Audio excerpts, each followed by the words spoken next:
एक आंध्र प्रदेशची पण कोणती गोष्ट सांगणार होता. जेव्हा आंध्राचं बॉर्डर लागतं, तुम्ही डोंगरावर चढताना कोणावर बोलायचं नाही.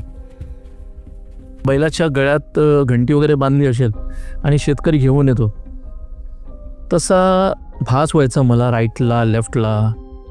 आणि माझ्या पाठचे आणि पुढचे लोक मला म्हणायचे,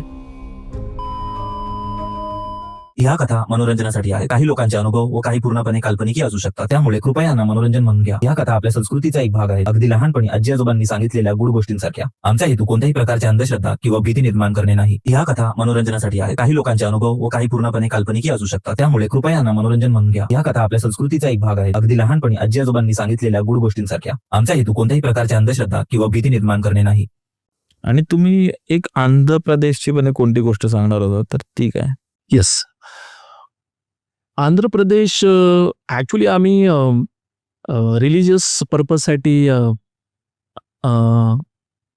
गेलेलो कर्नाटकला. तिथून जेव्हा आंध्राचं बॉर्डर लागतं, आमच्या गुरुचे जे भक्त आहेत, जे आमचे गुरुभाव आम्ही म्हणतो, त्यांनी आम्हाला इन्व्हाइट केलेलं. त्यांच्या घरी शिवलिंग आहे, आम्ही शिवलिंगची पूजा वगैरे केलेलं. पूजा केल्यानंतर त्यांनी आम्हाला जीव घातलं.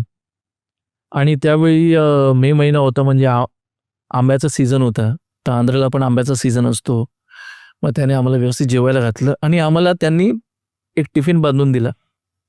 कारण ते वर डोंगरवर पण एक लिंग आहे, त्याला आम्ही विजयलिंग म्हणतो. ॲक्च्युली नाव ठेवलं त्याचं विजयलिंग. तर त्यांनी मला म्हटलं की तुम्ही उद्या सकाळी तिथे पूजा करा, पण हे जेवण घेऊन जा. पण एक लक्षात ठेवा, तुम्ही डोंगरावर चढताना कोणावर बोलायचं नाही.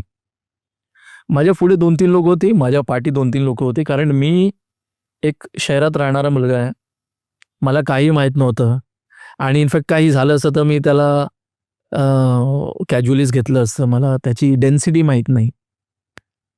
तर मग आम्ही तिथे डोंगरावर चढायला लागलो. तो डोंगर ॲक्च्युली सुकट होता थोडा, मराठवाडा साईडला असतो तसा. तर आम्ही चढत होतो. तर मला ना वेगवेगळा भास व्हायचा. जसं बैलाच्या गळ्यात घंटी वगैरे बांधली असेल आणि शेतकरी घेऊन येतो, तसा भास व्हायचा मला राईटला लेफ्टला. किंवा तेलुगूमध्ये, म्हणजे नॉट इन हिंदी, मराठी और इंग्लिश, तेलुगूमध्ये क्वचित कोणतरी काहीतरी मला बोलून जायचा. आणि माझ्या पाठचे आणि पुढचे लोक मला म्हणायचे, मुंह बंद रखो, एवढंच म्हणायचे. म्हणलं काय काय मुंह बंद रखो वगैरे. मी ॲक्च्युली माझी थोडी हेल्थ इश्यू पण झालेले, कारण त्यावेळी गरमी 50 डिग्री होती आणि आंध्राला खूप गरमी पडते. तर आम्ही असं चालत वर गेलो. मग थोड्या डिस्टन्समध्ये आम्ही पाहिलं की वेगवेगळ्या प्रकारचे माणसं येतात. दे व्हेरी ॲबनॉर्मल, लाईक त्यांचे heights and their shape and all. पण अंधारात कसे दिसत आहे ते एक मोठा प्रश्न होता, because it was a dark. कारण तुम्ही वर जाताय डोंगरावर. आणि मग कुत्रे यायचे, भुंकायचे, सगळंच वेगळं विचित्रच होत होतं. अर्धा तास झाल्यानंतर आम्ही वर पोचलो. पण खरोखर मी केव्हा स्टार्ट केलं आणि केव्हा संपवलं ते मलाच कळालं नाही. जेव्हा सकाळी मी डोळे उघडले, मी पाहिलं की मी जिथून उभा आहे तिथून मला 16 गावं दिसतात.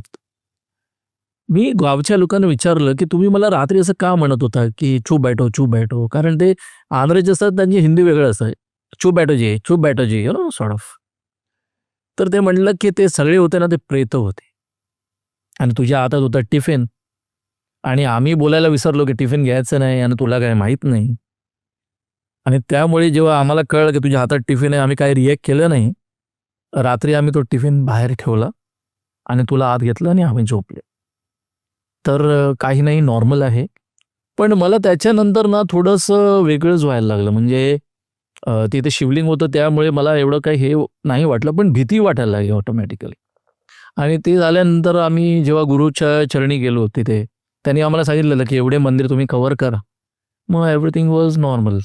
It's a very mild incidence. कारण ती गावकरी होती माझ्याबरोबर. जर गावकरी नसती तर आय डोंट नो की नाही काय झालं.